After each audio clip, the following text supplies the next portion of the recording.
Hello, everyone. So I wanted to do more unedited rambles on Lazy KH, so this will be one of them. And it's a story about how life can be a little counterintuitive. So 3 years ago, my friend Peter and I traveled to Chile to look at the total solar eclipse, which was only happening over the ocean off the coast of Chile. And there's a video on KRKH I uploaded about that called The Most Elusive Solar Eclipse if you want more details. But what happened during that trip, we spent about 3 weeks in the country of Chile. Santiago was like the main place we stayed. And my passport got stolen while I was there.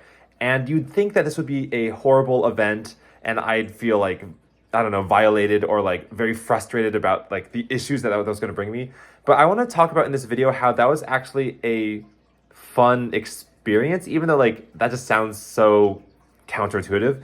Because, okay, we were sitting at an outdoor restaurant with like outdoor seating, and I had a backpack with a DJI drone in it. It was about like $600. It's a very expensive piece of equipment, and because I was planning on like using the drone, I don't use drone footage very much in my videos, but I thought like this is my chance to learn. So I had it in my backpack, and my backpack also had like toiletries, maybe some clothes, and like my passport. That's the most important thing. All the others can be replaced theoretically, but the passport, that's what kind of identifies you as you when you're in a foreign country, because I'm not Chilean, I'm American. So, I guess we sat down to eat, and of course I put the backpack like beside my chair so I can still see it, but I should have put it on the inner side of the chair, but I put it on the outer side that's closer to the road. So I think there was at some point when we were eating that like a motorcyclist like drove by and just like picked up the whole backpack and drove off with it. I mean, it's a pretty boring story, and I think it didn't even dawn on me that what had happened until like it was time to leave the restaurant, and Peter was like, "Wait, where's your backpack? Like you have your phone and your wallet, but like where's your backpack?" And that's when we like pieced it together. The motorcyclist that drove by had grabbed it. And the reason why, okay, so obviously like in the moment it felt awful, like you get this sinking feeling. Also because this happened 3 days before the actual, or I think it was about like 6 days before the date of the eclipse itself. And what I like and dislike about solar eclipses is that they cannot be rescheduled no matter what. Like, unlike events that humans themselves plan, Mother Nature is not going to reschedule for you no matter what. So if you're going to see it, you have to see it. And the date was December 4th, 2021. That's the day of the eclipse itself. So this was like November 29th or something around there. So it's like, of course, in the moment, I was like feeling like, oh my God, like that just cost my chance of seeing the eclipse, because in order to get on the final plane to fly out to the ocean to see it, like I need a passport to get on that plane. So like this could like be the thing that ends my chances of this, and like ending the 4 years of like eclipse regret from 2017, because I missed the one in America in 2017, whatever. But what Peter and I like decided to do was we were going to try every strategy in the book to get a replacement passport before the date of the flight. And luck was kind of on our side, because we were in Santiago, the capital city of Chile, which has the US embassy in it. So what we ended up doing was like writing a schedule of steps we had to do to redeem everything. So first we had to go to the police station and file a police report. And that involved, calling one of our family members' aunts on the phone who was like back in the States, 10,000 miles away, to translate our English words into Spanish so that we could speak to the police officers who didn't know English, because in Chile, they speak Spanish and they're like only 5% speak English. So there was like a whole kind of chain line of telephone of me talking to the phone. She's listening, she's translating to the officer. It was like a crazy thing. And so yeah, the police report was filed, and then like the day after that we had to like drive to the US embassy or Uber there, I guess. And I've never been to a US embassy before, and there's like some rules about it. Like you can't bring in any phones inside because you shouldn't be filming footage, because it's like a government building or something. So when I was like walking into the building, it was sort of the first time in years, or maybe even a decade, that I had been in a public place without my phone. And I made like a mental effort, like let's take a mental screenshot, like a mental photo, because I can't take an actual photo. And like, there's all these like official protocols, like with where you can walk and where you can go before they like will issue. And there's like, you can issue an emergency passport for situations like this, which will hopefully get renewed or like accepted or rejected within 24 hours. So by day 3, we could come back again and actually pick up an emergency passport, which doesn't last as long as a real passport. And now I do have a real passport, but um, it worked. And on day 3 we came back and we like got the passport. But the reason why I call this fun, and I know like I'm putting this in quotation marks because like it's not fun in the traditional sense, was that well, the original plan was just to do very touristy things in Chile, like go to the zoo, maybe check out some like mountains or the beach or some cool like scenic views. But we had to sacrifice a lot of that to do this whole goose chase around the city. And I think there are other locations as well that I'm like not remembering now.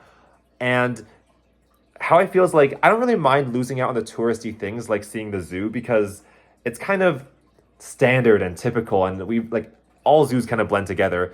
But this is kind of an experience that's unlike anything I'd ever lived through, and that makes it memorable and like builds more of your character and more of your kind of mental image of the world. And the other thing is like when you're in a desperate time, people around you are more willing to like help and kind of break through that kind of wall that strangers usually have for you.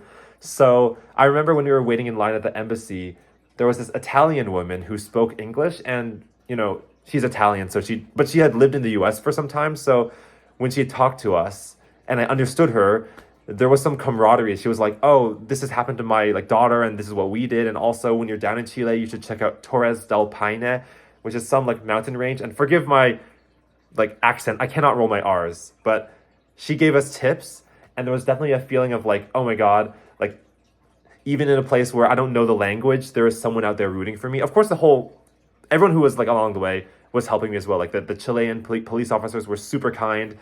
It's just that we had a big language barrier. So there's that feeling of like, we're going to work together, even though we don't know each other, to make this happen.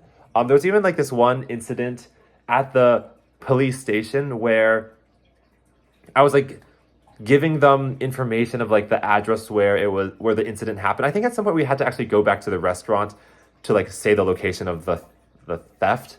But at the police station, I think like one of the police officers' girlfriends walked in, and she said that she was like from Spain, like the country. And so I said like, "Oh, it's a very beautiful country," but I tried to say it in like the most stilted Spanish ever, and I've forgotten all of Spanish now, so I don't even remember how to say that. So I just said the word like beautiful, but then I realized like she might misinterpret that to me saying that I think she is beautiful, and I didn't want to like be creepy or make her think that I was like trying to make a move on her like that. That's just like, I didn't want to think that. So I said, "Oh, no, not you, the country." I was like, "The country's beautiful." Because I was like, like the landscape, that's totally innocuous. But then I realized I was saying she's not beautiful. And I think at that point, like the whole room started laughing because it was just so awkward. And everyone knew that like what I meant, but it was just like really funny. And I just thought it was like kind of like magnificent. I don't know what the right word is. Like it brings humanity together, that like funny things like that can make us all laugh. So that was kind of cool as well. But yeah, I think the main thing is, I think what can make life enjoyable is a direction. Like I think wandering through life aimlessly can be one of the greatest, not sins, but like one of the worst feelings to have. And it's like, if my passport didn't get stolen, doing the touristy things or just kind of like wandering through the streets of Santiago. I mean, of course, there's so much to do there. I remember like it has the tallest skyscraper in all of South America in Santiago. But like, like I said, like, yeah, touristy things kind of like standard.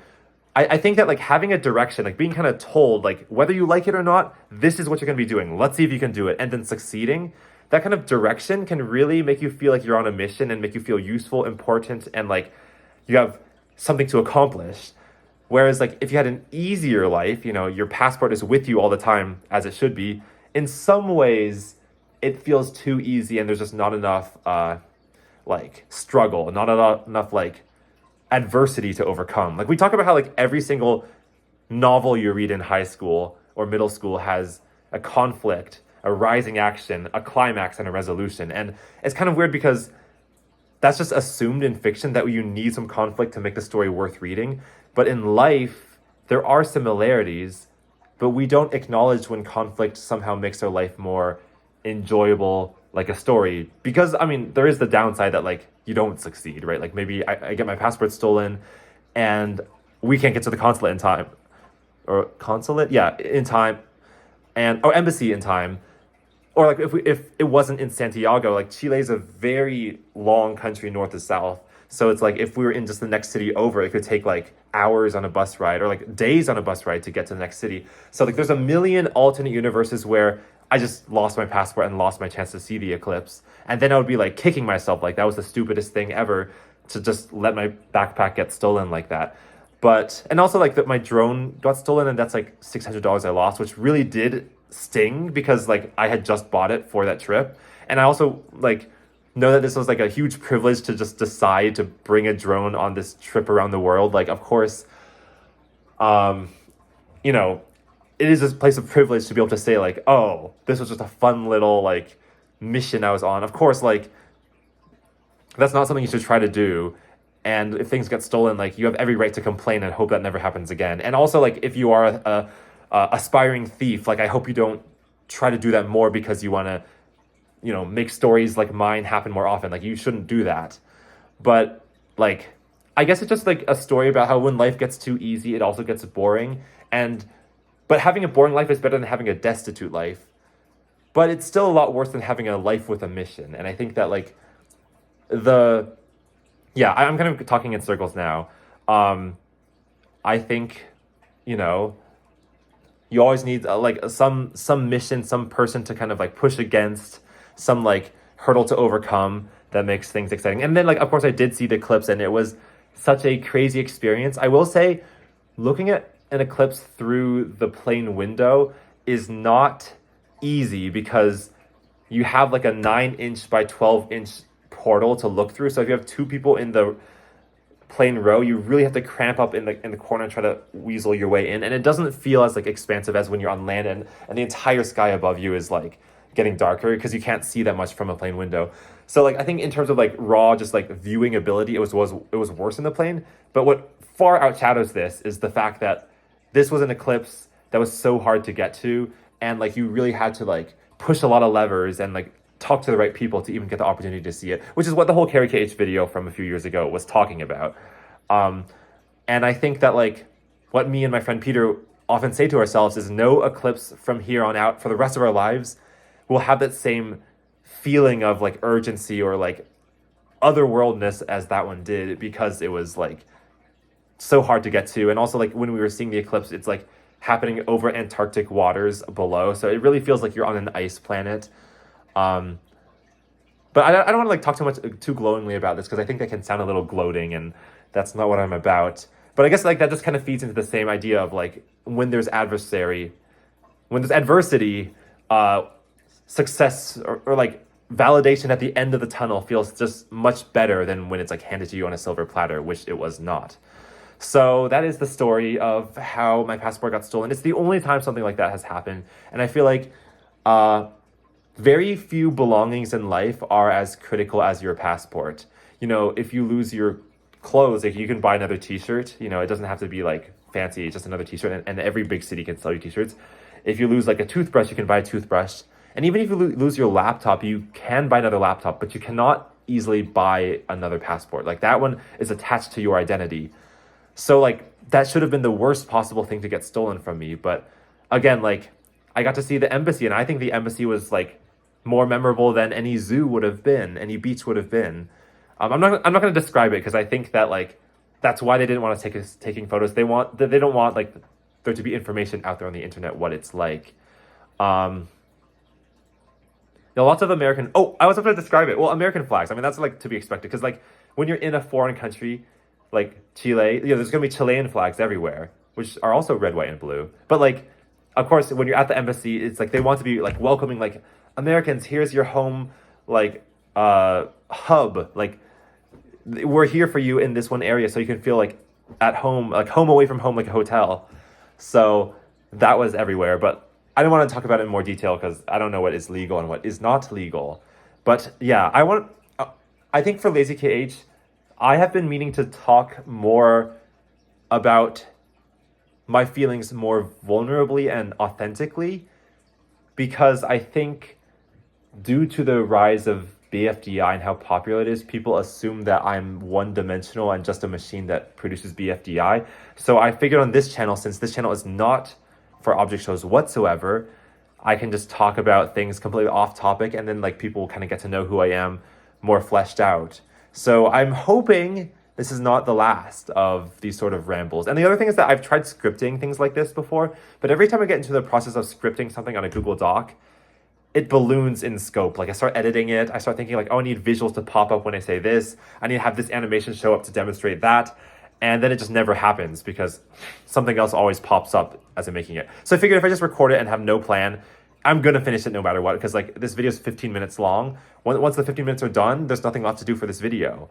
So yeah, like that's what I want Lazy Cage to be. I think that it's like I feel like I haven't really been talking with my audience authentically since 2017, and I kind of missed that. Like the early pre-BFB Humany days, or just on KH, where I would be like, oh my god, I've been coding GoLad multiplayer in my dorm room. It's bugging out. Like I feel like that was more true to who I am, and I'm ready to bring that back. But no guarantees, of course. So that's one mantra of my like late 20s is like no guaranteeing anything to the audience. Just tell them where your head's at, and like they can piece together the rest. So thank you for watching this video, and I'll see you later. Bye, everyone.